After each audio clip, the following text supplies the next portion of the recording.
China is planning to rewrite the rules of space exploration with a $66 trillion strategy to turn the moon into a powerhouse for science and industry. What's their bold vision, and how could it shape the future of humanity? The moon is far more than a barren rock.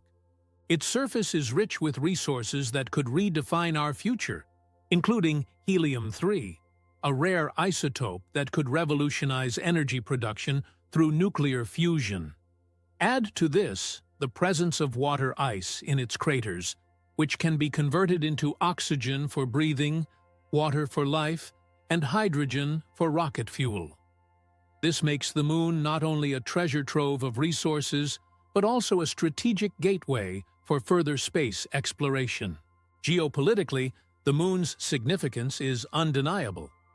The nation that dominates lunar resources could potentially secure a competitive edge in science, energy, and space exploration for decades to come. To understand China's bold ambitions, we must look to the past. In the 1960s, the United States and the Soviet Union were locked in a space race fueled by Cold War rivalries. The goal wasn't just scientific achievement, it was a demonstration of global leadership and technological prowess. While the U.S. won that race with the Apollo 11 moon landing, China's vision today is far more expansive. Through its Chang'e lunar program, China has already deployed robotic explorers and is laying the groundwork for permanent lunar bases. This is not just a race to the moon, it's a bid to stay. Then there's the astonishing $66 trillion figure. This isn't just a budget, it's a statement of intent. Such a colossal investment shows that China views space as integral to its long-term economic and geopolitical strategies. It aligns seamlessly with their Belt and Road Initiative, extending their infrastructure ambitions into the cosmos. By establishing a lunar presence, China could position itself as a leader in space-based industries, from mining resources to pioneering new technologies. So, what's driving this massive endeavor? Is the moon truly the key to humanity's next leap? Or is this just a new battleground for superpower competition? Could it be both? Whatever the answer, China's cosmic vision challenges us to rethink the role of the moon, not as a distant object of curiosity, but as a critical step toward shaping the future of our species. Beneath the moon's silvery surface lies a treasure trove that could redefine the future of humanity. For decades, we've gazed at the moon as a symbol of wonder, but today it represents something far more tangible: resources that could revolutionize life on Earth and beyond. Among these is helium-3, often called the fuel of the future. Found in abundance on the lunar surface, this rare isotope is incredibly scarce on Earth. Its value? It could power clean nuclear fusion reactors, providing virtually limitless energy without the harmful byproducts of current technologies. But helium-3 is just the beginning. The moon is rich in rare earth metals, elements vital for modern technology, from smartphones to renewable energy systems. These metals are notoriously difficult and environmentally damaging to extract on Earth. But lunar mining could bypass these challenges. Then there's water ice, hidden in the moon's permanently shadowed craters. It's a game-changer.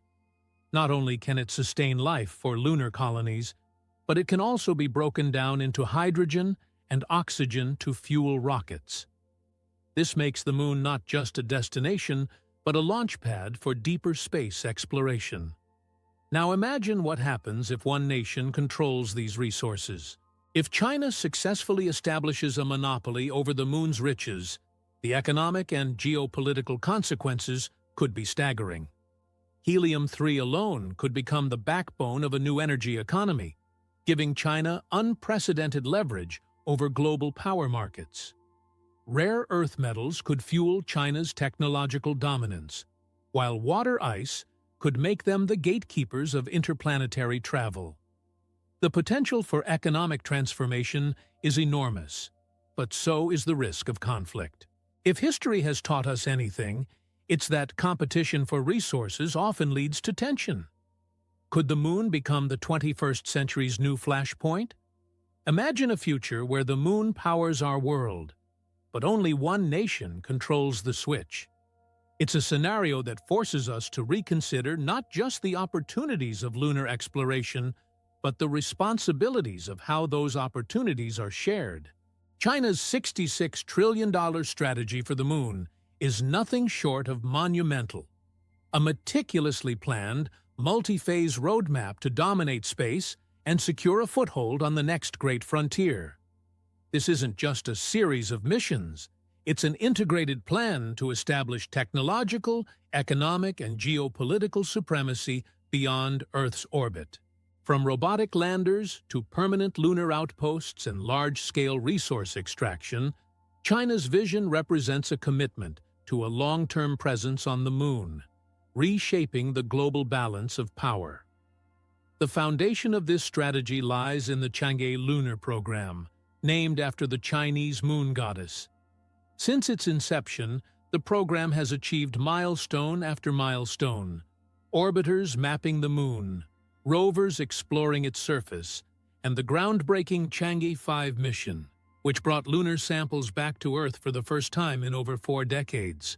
These missions are far more than scientific achievements. They are stepping stones toward creating a sustainable lunar infrastructure. Future plans include establishing a permanent research station near the moon's south pole, where water, ice, and other resources are most abundant. But how does China's approach stack up against the rest of the world?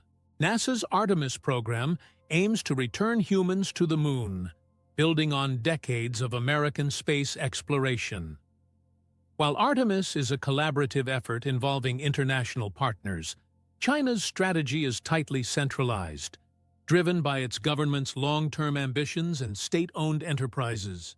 Private companies like SpaceX are redefining the game with their rapid innovation, but China is integrating public and private sectors in a way that amplifies state goals. Their entire aerospace ecosystem is aligned to ensure success, with even private firms playing a role in manufacturing, logistics, and technological advancements. This coordination is a stark contrast to the fragmented efforts of other nations.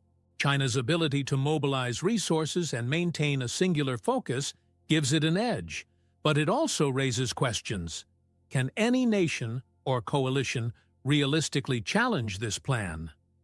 NASA and its partners, along with private initiatives, are undoubtedly formidable, but the sheer scale and ambition of China's lunar strategy may outpace them. So, is this a bold step forward for humanity, or a calculated move to outpace rivals in the ultimate space race? One thing is clear: the moon is no longer just a symbol of exploration. It's a battleground for the future of power and progress. What's your take?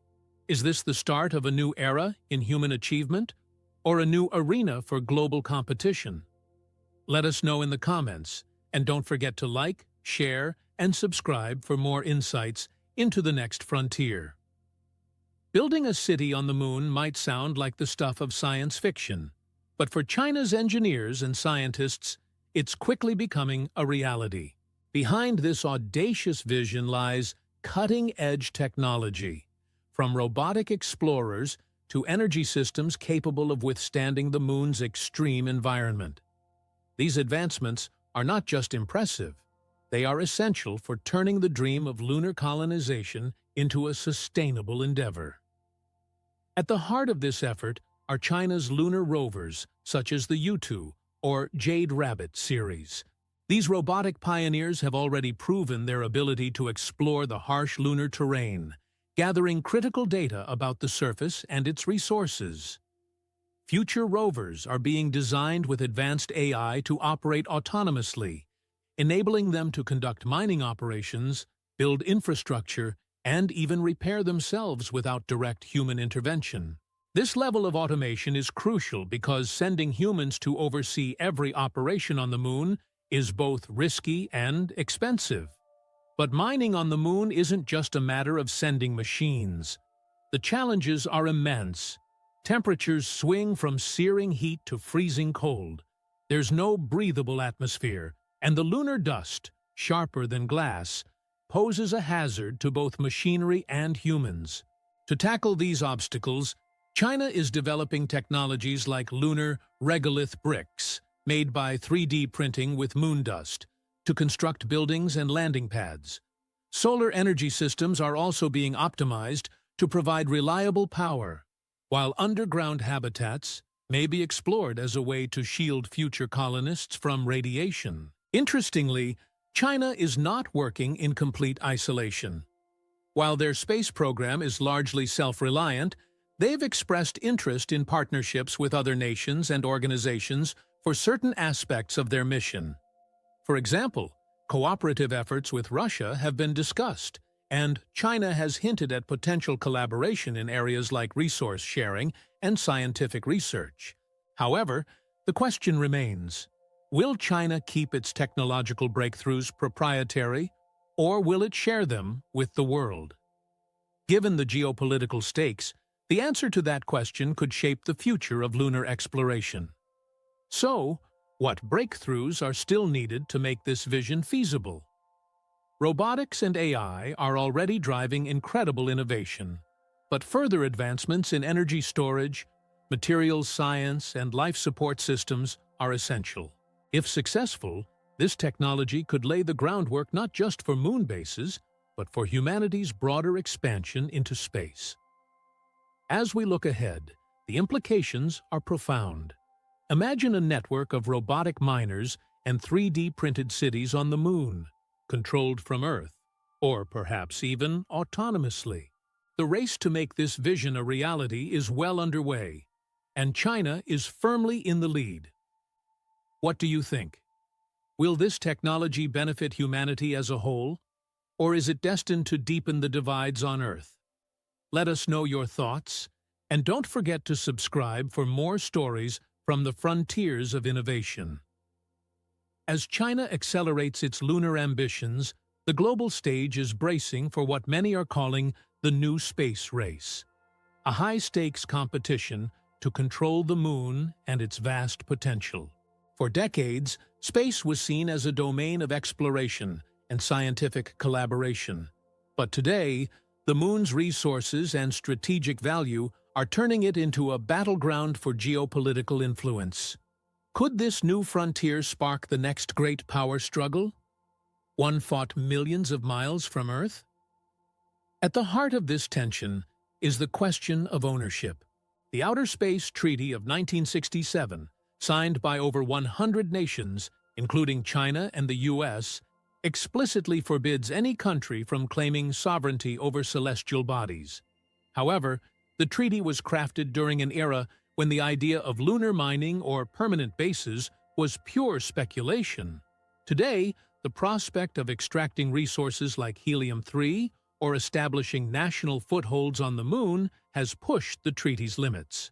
Who owns the rights to a crater rich in water ice, or a patch of land ideal for solar energy farms?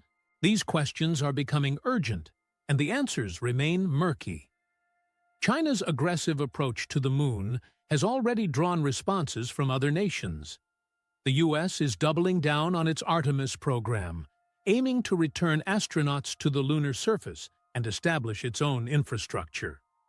India, with its Chandrayaan missions, and Europe, through the European Space Agency, are also making significant strides. While these efforts are collaborative to some extent, there's no denying the underlying competition.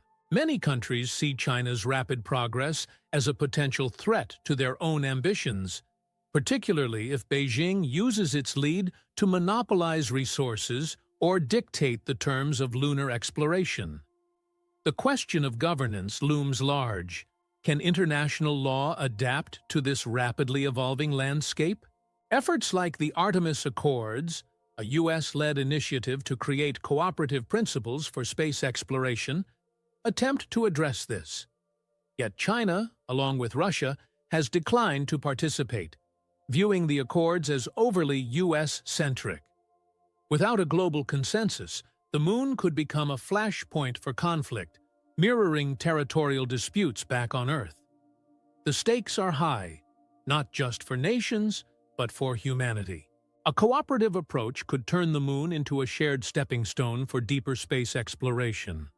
A competitive one risks turning it into a stage for rivalry, with earthly tensions playing out in orbit. Are we headed for a lunar land grab, or can diplomacy keep pace with ambition? The answers will shape not only the future of space exploration, but the dynamics of power here on Earth. What do you think? Will we see collaboration or confrontation in this new era? Share your thoughts below, and if you're fascinated by the race to the stars, hit that subscribe button for more insights into the future of space exploration. For China, the moon is not the ultimate destination. It's merely the first step in a much larger journey that extends to Mars and beyond. The $66 trillion commitment to lunar exploration is not just about exploiting the moon's resources or staking a claim in the new space race. It's about using the moon as a launchpad for a long-term vision of deep space exploration and the eventual establishment of a space-based economy. If the moon is just the beginning, what lies at the end of China's interstellar journey? The moon's strategic value in this vision cannot be overstated. Establishing lunar bases will provide a vital platform for launching missions deeper into the solar system. With its lower gravity compared to Earth, the moon offers a more energy-efficient starting point for interplanetary travel. Water ice extracted from the moon's craters can be converted into rocket fuel, drastically reducing the need to carry resources from Earth. In essence, the moon is the perfect springboard for reaching Mars and beyond. China's broader space ambitions are already unfolding. In 2021, China landed its Zhurong rover on Mars, showcasing its capability to execute complex interplanetary missions. The success of this mission is part of a long-term roadmap that includes sending humans to Mars and even establishing permanent outposts on the Red Planet. The moon, with its resources and proximity, is central to preparing for these larger endeavors. Lunar bases will act as testing grounds for the technologies and infrastructure needed to sustain life and operations in the hostile conditions of space. But this isn't just about exploration. It's about building a space-based economy. Imagine a future where helium-3 mined from the moon powers fusion reactors on Earth, or where manufacturing moves off-planet to facilities in low-gravity environments. China's investments in space infrastructure suggest they're planning for such a future. By dominating the moon, China could secure a leading position in the emerging space economy, potentially dictating terms to other nations and companies looking to operate beyond Earth's atmosphere. Of course, this focus on the moon is not without risks. The challenges of building sustainable infrastructure on such a hostile world are immense, and the resources required are astronomical. There's also the question of balancing lunar ambitions with competing priorities, such as Mars missions and addressing challenges on Earth. Could overemphasis on the moon divert resources and attention from more critical or achievable goals? As other nations ramp up their efforts to reach Mars, China's strategy raises fascinating questions. Is their methodical, step-by-step approach, moon first, Mars next, the key to long-term success? Or does it risk falling behind more ambitious players like SpaceX, which aims to leapfrog directly to Mars? The answers to these questions will determine the shape of humanity's future in space. Is the moon merely the foundation for a new era of exploration, or the first chapter in a much longer story? What do you think lies at the end of China's interstellar journey? Let us know in the comments, and be sure to subscribe for more insights into the race to the stars and beyond. China's $66 trillion plan to conquer the moon represents more than a leap in technology or a geopolitical maneuver. It signifies the dawn of a new era in human exploration. As we look toward a future where the moon could become a bustling hub of activity, we are faced with both unprecedented opportunities and profound challenges. Will this bold venture unite humanity in pursuit of shared goals, or will it deepen the divides that have long defined our history? The potential benefits of this new era are staggering. Lunar exploration could solve some of Earth's most pressing problems, from energy shortages to the depletion of critical resources. A thriving space-based economy might redefine industries, create countless new technologies, and inspire a new generation of dreamers and innovators. Imagine a future where space exploration is as routine as international travel, where lunar bases serve as launching points for missions to Mars and beyond, and where humanity's collective knowledge expands at an exponential pace. But with opportunity comes risk. The pursuit of the moon's riches could trigger new geopolitical tensions, with nations vying for dominance in space. The Outer Space Treaty, designed for a simpler time, may struggle to provide the framework needed to prevent conflict. The question of ownership, of land, resources, and even the moon's future itself, looms large. History is rife with examples of how resource competition on Earth has led to exploitation and inequality. Will we repeat those mistakes in space? This new chapter in exploration also raises ethical and philosophical questions. What responsibility do we have to preserve the moon as a natural body, not just for its scientific value, but for its cultural and symbolic significance? Should the moon belong to all of humanity? Or will it become the domain of the few who can afford to claim it? And what of our role as a species? Are we destined to spread beyond Earth, shaping other worlds to suit our needs? Or should we focus on preserving and improving the planet we already call home? The lessons of history are clear. Progress is most sustainable when it is guided by collaboration rather than competition. The space race of the 20th century, while inspiring, was driven by rivalry and exclusion.